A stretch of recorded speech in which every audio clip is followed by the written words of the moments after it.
Combating diabetes is a family affair. In order to combat diabetes successfully, family support is key. Do you agree? Let's do a mini poll. Choose the statement that best describes the role that you think family play in a person's fight against diabetes. Is it A, combating diabetes is a family affair? Family support is absolutely critical and pivotal. Or is it B, combating diabetes is mainly a personal affair? Therefore, family support is at best a little helpful, but not important, and definitely not critical at all. Or is it C, combating diabetes is purely a personal affair? Family support is not necessary. Family support does not matter at all. If you have diabetes, which of these statements best describe how you see the role of family support in your fight against diabetes? Is it A, B, or C?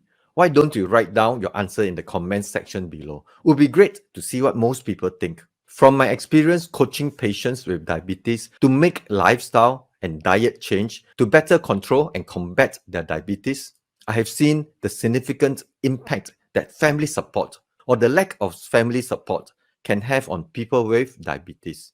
That family support is absolutely critical as they battle every day to try to change, to improve, to practice the best possible lifestyle and eating habits to optimally control diabetes and to combat against the many complications of diabetes. So, my choice for this poll would be A.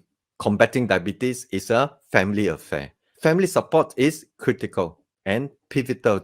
Welcome to the Habits Pharmacy, where habits become medicine. I'm Dr. Chan, your host. There's a saying that goes, it takes a village to raise a child. And from my experience coaching patients with diabetes, in order for them to successfully change and improve their eating habits to better control and combat diabetes, it would often take the support of the entire family for them to succeed in doing so. Because people who live together, eat together, and over time also develop the same eating habits together, often and including the bad eating habits. So, when people with diabetes embark on a journey to make the necessary changes to their eating habits, they would often suddenly find themselves the odd one out during meal times with their family members, whether they are eating out or eating at home. For example, they may find themselves the only one at the table trying to adjust to eating brown rice instead of white rice. Or they may be the only one in the family trying to cut down on sweet desserts that the family have grown to enjoy frequently together.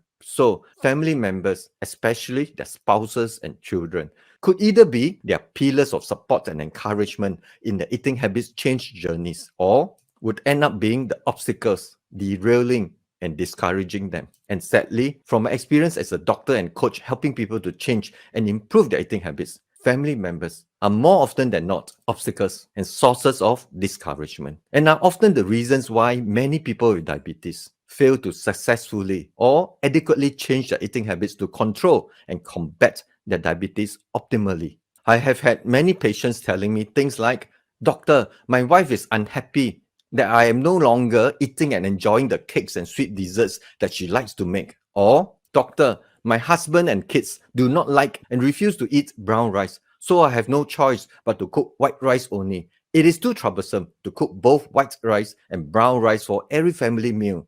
Or, "Doctor, my husband and I are die-hard foodies. We enjoy eating out together often, and we enjoy going to hunt for new eating places together. But most of the eating places and our favorite foods are not exactly the kind of foods that I should be eating because of my diabetes condition. So it is very difficult for me to change my diet to better control my diabetes, unless my husband changes too. But my husband is reluctant to do so."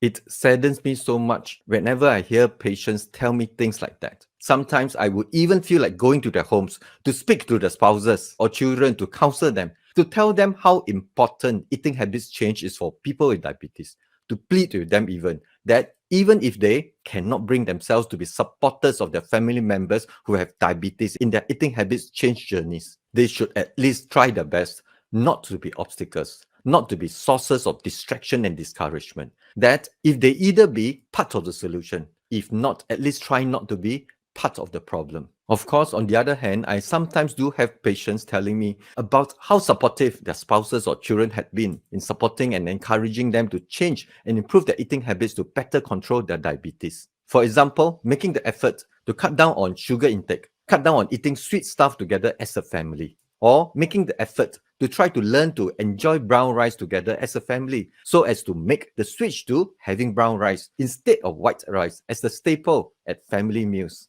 or their family members making the effort to look up for new eating places that have foods that are more suitable for people with diabetes whenever they eat out together. But sadly, I do not hear this kind of happy stories of supportive family members as often as I would hear of frustrating stories of family members who are discouragement or worse still, obstacles to my patients when they attempt to make the necessary changes to their eating habits. Combating diabetes is a family affair. Like the saying that goes, it takes a village to raise a child. It will also often take an entire family to support the family member who has diabetes in order for the person to be able to make the necessary critical changes to the eating habits that are necessary and critical to optimally control and combat diabetes. I have done quite a number of videos on this topic of how critical family support is to people with diabetes. If you want to watch them, you can click the link here or the links in the notes below. Let habits be thy medicine. I'm Dr. Chan. Eat well and be well.